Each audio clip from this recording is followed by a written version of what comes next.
Yeah. It ultimately, the stocks, the shares of the Mississippi Company rose.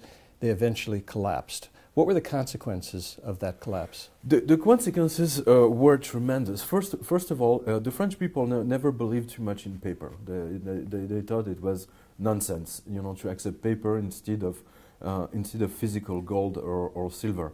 And then there was a kind of mini revolution started. There was the Mississippi Company was Rue Quincampoix in Paris, and there were like thousands of people, you know, coming and striking just in front. So they wanted their money back, and there were like I think if I remember it was a bank run. Yeah, it was a bank run. Yeah. So everybody, and the bank run started with the people who were very well informed.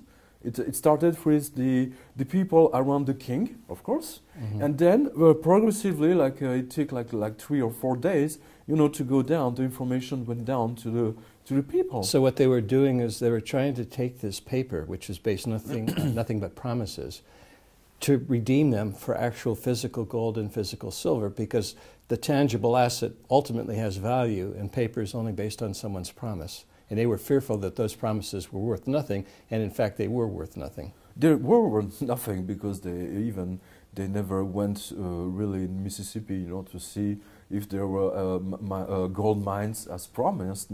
Because don't forget, you know, in the beginning they said that the Mississippi was the promised land, if I may say that in English.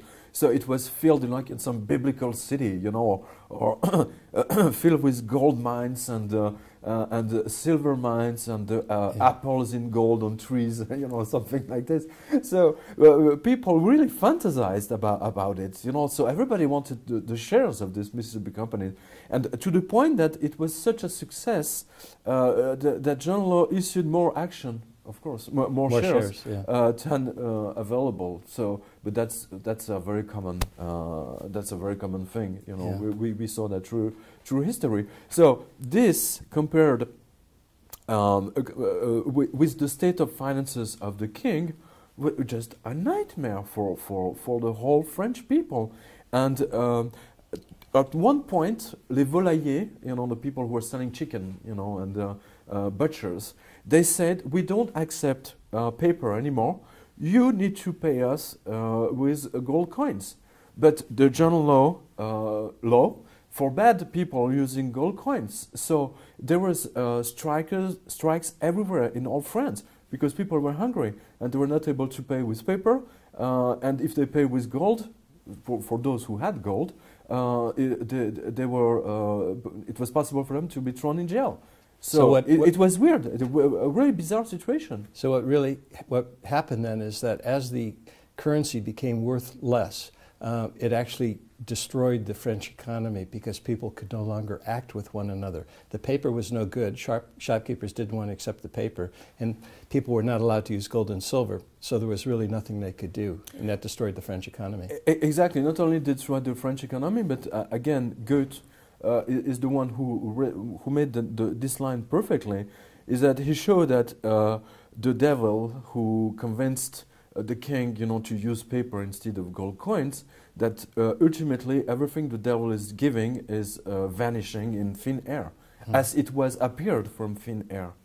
That's the interesting point, is that, as you say, you know, printing out of thin air, but it's disappearing. So the whole economy just exploded, and people came back again with the exchange of le troc. I don't know how to say that in barter. Yes. They came back to barter. Back to a primitive economy. Yes, of course, that was the only situation. And progressively, this was the key point of the French history who led to the French Revolution, ultimately. Because the people saw just, it's always the people on the top, you know, who take the decision to destroy their own lives, and specifically the money. Before the bubble, you know, John Law did a couple of things, as you've explained. He outlawed gold and silver, kept on issuing shares. There was also a lot of propaganda, as I've read, in his book, Extraordinary Popular Delusions and the Madness of Crowds. Mackay wrote that they took prisoners out of prison and gave them shovels and walked them through the streets of Paris, saying that they were on their way to Mississippi to dig up the riches.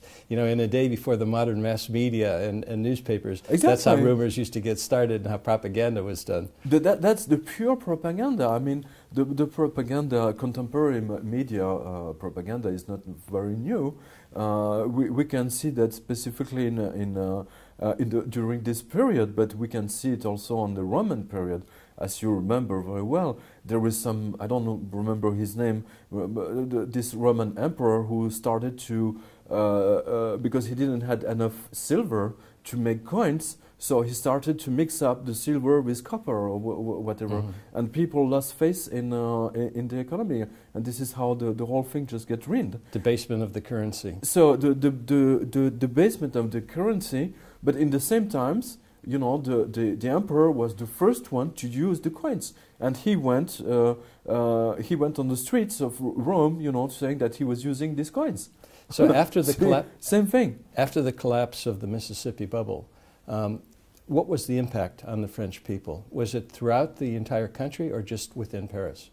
No, it was definitely throughout the whole country, because don't forget the law who forbade the French people to use gold coins and silver coins were extremely active, and people all over France were thrown in jail.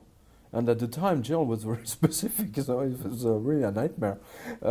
So people were really scared because everybody went nuts. There